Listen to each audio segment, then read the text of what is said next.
Good morning friends, myself Anija L, Assistant Professor in Commerce, Government First Grade College, Siddhapur. Today we are studying about income from house property. So introduction ನೋಡೋಣ. Under the section 22 of the Income Tax Act 1961, the income from houses, buildings, godowns, etc. is chargeable to tax under the head Income from house property.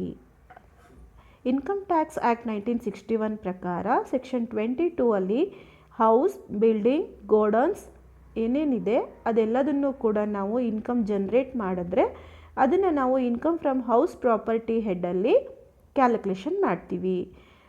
Here legal owner as well as a beneficial owner pays tax for the property. ಇಲ್ಲಿ assessee legal owner ಆಗಿದ್ದರೆ ಅಥವಾ ಯಾರು ಪ್ರಾಪರ್ಟಿಯ benefits ತಗೊಳ್ತಾನೋ ಅವನು property ಟ್ಯಾಕ್ಸನ್ನು pay ಮಾಡ್ತಾ ಹೋಗ್ತಾನೆ.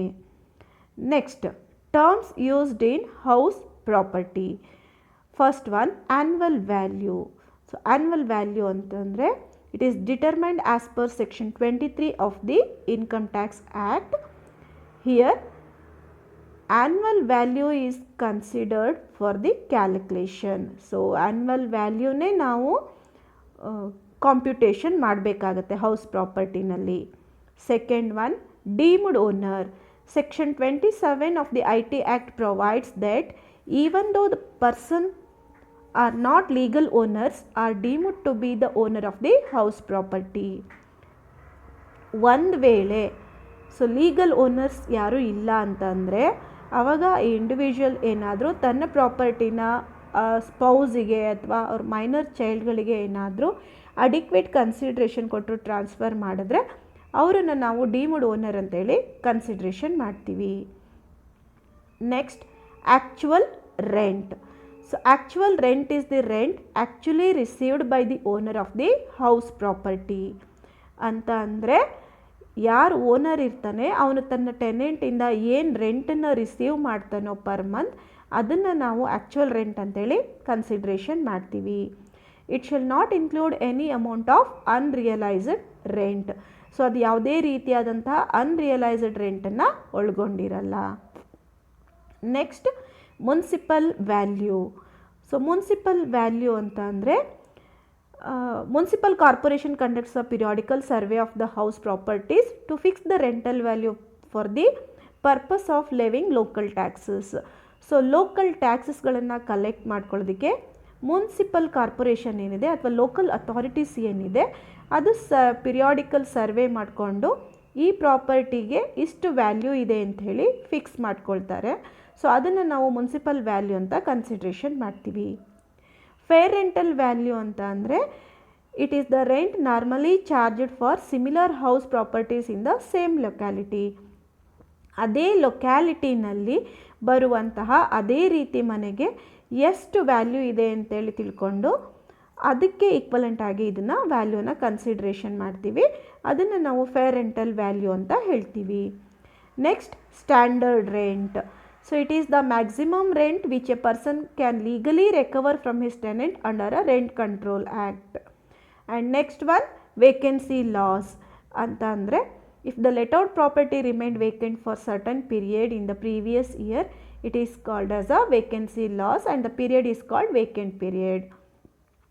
ಅಂತ ಅಂದರೆ rent control act ಪ್ರಕಾರ ಸೊ ಒಬ್ಬ ಪರ್ಸನಿಂದ ನಾವು ಇಷ್ಟು ರೆಂಟನ್ನು ರೆಕವರ್ ಮಾಡಬಹುದು ಅಂತ ಏನಿರುತ್ತೋ ಅದನ್ನು ನಾವು ಸ್ಟ್ಯಾಂಡರ್ಡ್ ರೆಂಟ್ ಅಂತ ಕರಿತೀವಿ.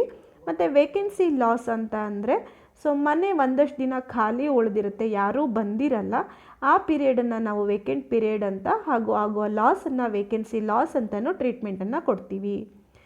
Next, let out property. Let out property is considered to be the let out when the owner passes on the right of its occupancy for usage to another person against a consideration.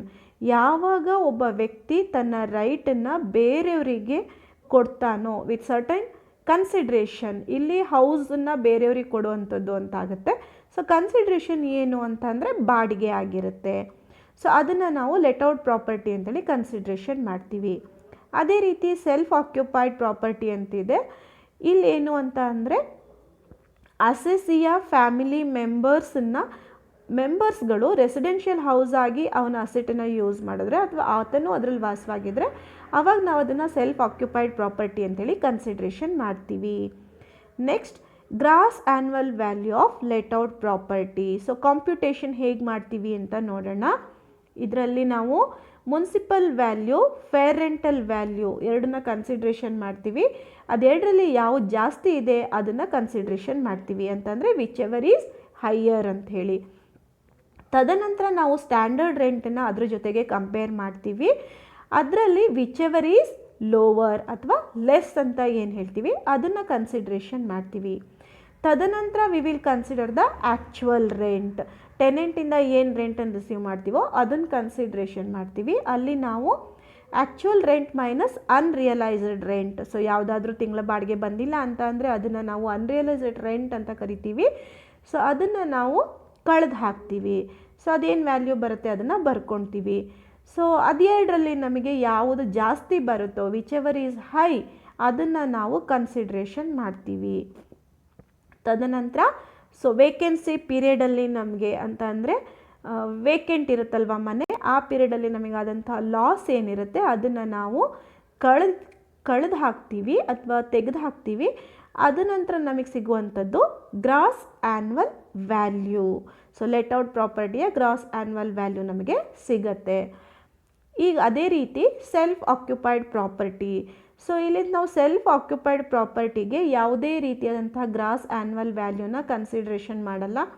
ಯಾಕೆ ಅಂತ ಅಂದರೆ self occupied ಪ್ರಾಪರ್ಟಿನಲ್ಲಿ ಯಾವುದೇ ರೀತಿಯಾದಂಥ income ಅವನಿಗೆ generate ಆಗಲ್ಲ. So municipal taxes ನಾವು ಅದಕ್ಕೆ consideration ಮಾಡಲ್ಲ. ಇನ್ನು ಏನು ಅಂತ ಅಂದರೆ if there is more than one self occupied property, ಒಂದು ವೇಳೆ ಅಸೆಸ್ಸಿ ಹತ್ರ ಒಂದಕ್ಕಿಂತ ಜಾಸ್ತಿ ಮನೇನ ಆತ ಬಳಸ್ತಿದ್ದಾನೆ, ತಾನು ಉಪಯೋಗಿಸ್ಕೊಳ್ತಿದ್ದಾನೆ ಅಂತ ಅಂದರೆ ಆವಾಗ ಒಂದು ಮನೆಯನ್ನು ಆತ ಡೀಮ್ಡ್ ಟು ಬಿ ಲೆಟ್ಔಟ್ ಅಂತ ಹೇಳಿ ಕನ್ಸಿಡ್ರೇಷನ್ ಮಾಡ್ತಾನೆ. ಅದು ಅಸೆಸ್ಸಿಯ ಆಯ್ಕೆಗೆ ಬಿಟ್ಟಿರ್ತಾರೆ. ಸೊ ಯಾವ ಮನೇನ ಬೇಕಾದರೂ ಆತ ಡೀಮ್ಡ್ ಟು ಬಿ ಲೆಟ್ಔಟ್ ಅಂತ ಹೇಳಿ ಕನ್ಸಿಡ್ರೇಷನ್ ಮಾಡ್ಬೋದು. ಒಂದನ್ನು ಆತ ವಾಸಕ್ಕೆ ಅಂತ ಬಳಸ್ಕೊಬೋದು. Let out for part of the year and self occupied for part of the year.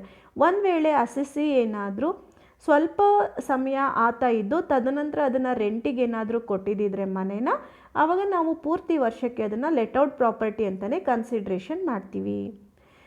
Next one net annual value. So ನಾವು ತೆಗೆದುಕೊಂಡಿರುವಂತಹ ಗ್ರಾಸ್ ಆ್ಯನ್ಯುವಲ್ ವ್ಯಾಲ್ಯೂ ಏನು ಬರುತ್ತೋ ಅದರಲ್ಲಿ ನಾವು ಮುನ್ಸಿಪಲ್ ಟ್ಯಾಕ್ಸಸನ್ನು ತೆಗೆದು ಹಾಕಿದ್ರೆ ನಮಗೆ ಸಿಗುವಂಥದ್ದು ನೆಟ್ ಆ್ಯನ್ಯುವಲ್ ವ್ಯಾಲ್ಯೂ. ಇಲ್ಲಿ ಮುನ್ಸಿಪಲ್ ಟ್ಯಾಕ್ಸಸನ್ನು ಯಾವಾಗ ಡಿಡಕ್ಟ್ ಮಾಡ್ತೀವಿ ಅಂತ ಅಂದರೆ ಯಾವಾಗ ಓನರು ಪೇ ಮಾಡ್ತಾನೋ ಆವಾಗ. ಒಂದು ವೇಳೆ ಟೆನೆಂಟ್ ಏನಾದರೂ ಮುನ್ಸಿಪಲ್ ಟ್ಯಾಕ್ಸಸನ್ನು ಪೇ ಮಾಡಿದ್ರೆ ಅದನ್ನು ನಾವು ಕನ್ಸಿಡ್ರೇಷನ್ ಮಾಡಲ್ಲ. ಈಗ ಪ್ರಾಬ್ಲಮ್ ನೋಡೋಣ. That is from the following particulars of house properties find the annual value of the let out property. ಇಲ್ಲಿ 4 ಮನೆಗಳನ್ನು ಕೊಟ್ಟಿದ್ದಾರೆ. House 1, 2, 3 and 4. ಅದಕ್ಕೆ ರಿಲೆವೆಂಟ್ ಆದಂಥ municipal values 1 lakh, 80,000 and 1 lakh ಅಂತ ಕೊಟ್ಟಿದ್ದಾರೆ. ಫೇರ್ ರೆಂಟಲ್ ವ್ಯಾಲ್ಯೂನ 80,000, 1,10,000, 1,000 ಮತ್ತು ನಿಲ್ ಅಂತ ಪ್ರೊವೈಡ್ ಮಾಡಿದ್ದಾರೆ. ರೆಂಟ್ ರಿಸೀವ್ಡ್ 90,000, 1,20,000, 90,000 ಆ್ಯಂಡ್ 1,20,000 ಅಂತ ಹೇಳ್ತಿದ್ದಾರೆ.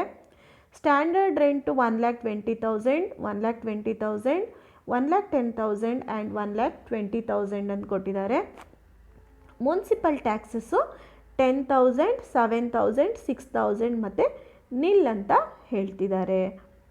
ನಾವೀಗ ಇದನ್ನು ಕಂಪ್ಯೂಟೇಷನ್ ಮಾಡೋಣ. ಇಲ್ಲಿ ನೋಡಿ, so computation of annual value of the house properties. ಇಲ್ಲಿ ನಾವು 5 ಕಾಲಮ್ಸನ್ನು ಕನ್ಸಿಡ್ರೇಷನ್ ಮಾಡ್ತೀವಿ. ಮೊದಲನೇದು ಪರ್ಟಿಕ್ಯುಲರ್ಸ್, 2, 3, 4 ಮತ್ತು 5ಕ್ಕೆ ಹೌಸ್ 1, 2, 3 ಆ್ಯಂಡ್ 4 ಅಂತ ರೆಸ್ಪೆಕ್ಟಿವ್ ಆಗಿ ತೊಗೊಳ್ತೀವಿ.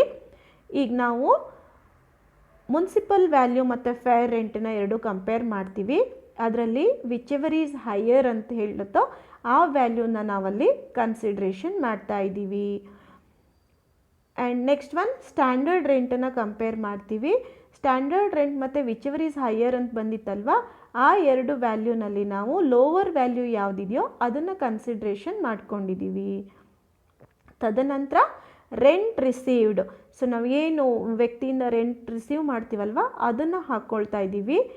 ಸೊ ಅದರಲ್ಲಿ ವಿಚ್ ಎವರ್ ಈಸ್ ಲೋವರ್ ಅಂತ ಏನು ಬಂದಿತ್ತೋ ಅದು ಮತ್ತು ರೆಂಟ್ ರಿಸೀವ್ಡ್ ಆ ಎರಡರಲ್ಲಿ ಯಾವುದು ಜಾಸ್ತಿ ಬರುತ್ತೋ ವಿಚ್ ಎವರ್ ಈಸ್ ಹೈಯರ್ ಅಂತ ಏನಿದೆಯೋ ಅದನ್ನು ನಾವಿಲ್ಲಿ ಕನ್ಸಿಡ್ರೇಷನ್ ಮಾಡ್ತೀವಿ. ಸೊ ರೆಸ್ಪೆಕ್ಟಿವ್ ಆಗಿ ನೋಡ್ತಾ ಹೋಗಿ 1 lakh, 1,20,000, 1 lakh ಮತ್ತು 1,20,000 ಬಂದಿದೆ. ಸೊ ಇದೇ ನಮಗೆ ಗ್ರಾಸ್ ಆ್ಯನ್ಯುವಲ್ ವ್ಯಾಲ್ಯೂ ಆಗುತ್ತೆ. ಸೊ ಯಾಕೆ ಅಂತಂದರೆ ಅಲ್ಲಿ ವೇಕೆನ್ಸಿ ಪೀರಿಯಡ್ ರೆಂಟನ್ನು ನಮಗೆ ಕೊಟ್ಟಿಲ್ಲ. ಸೊ ಬಂದಿರೋ ವ್ಯಾಲ್ಯೂನೇ ನಮಗೆ ಗ್ರಾಸ್ ಆ್ಯನ್ಯುವಲ್ ವ್ಯಾಲ್ಯೂ ಅಂತ ಹೇಳಿ ಕನ್ಸಿಡ್ರೇಷನ್ ಮಾಡ್ತಾ ಇದ್ದೀವಿ. ನಂತರ ಮುನ್ಸಿಪಲ್ ಟ್ಯಾಕ್ಸಸನ್ನು ಕೊಟ್ಟಿದ್ದಾರವರು. ಸೊ ಅದನ್ನು ನಾವು ತೆಗೆದು ಹಾಕ್ತಾ ಇದ್ದೀವಿ. ಹೌಸ್ 1ಗೆ 10,000, for second 7,000, for third one 6,000 and fourth one so ಕೊಟ್ಟಿಲ್ಲ ಅವರು, ನಿಲ್ ಅಂತ ಬರ್ಕೊಳ್ತಾ ಇದ್ದೀವಿ. ತದನಂತರ ನೆಟ್ ಆ್ಯನ್ಯುವಲ್ ನಮಗೆ ರೆಸ್ಪೆಕ್ಟಿವ್ ಹೌಸಿಗೆ 90,000, 1,13,000, 94,000 ಆ್ಯಂಡ್ 1,20,000 ಬರ್ತಾ ಇದೆ. ಸೊ ಇಲ್ಲಿ ಅಬ್ಸರ್ವ್ ಮಾಡಿ, ಮುನ್ಸಿಪಲ್ ಟ್ಯಾಕ್ಸಸ್ನ ನಾವು ಓನರೇ ಪೇ ಮಾಡಿದ್ದಾನೆ ಅಂತ ಅಂದ್ಕೊಂಡು ಕನ್ಸಿಡ್ರೇಷನ್ ಮಾಡಿದ್ದೀವಿ. ಸೊ ಅಲ್ಲಿಗೆ ಈ ದಿನ ನಾವೇನೇನು ಕಲ್ತ್ವಿ ಅಂತ ಅಂದರೆ meaning of the house property, terms in house property and proforma of let out property and self occupied property and illustration on gross annual values ಹೇಗೆ ಕನ್ಸಿಡ್ರೇಷನ್ ಮಾಡೋದು ಅಂತ ನೋಡಿದ್ವಿ. So we will meet with again second session. Thank you.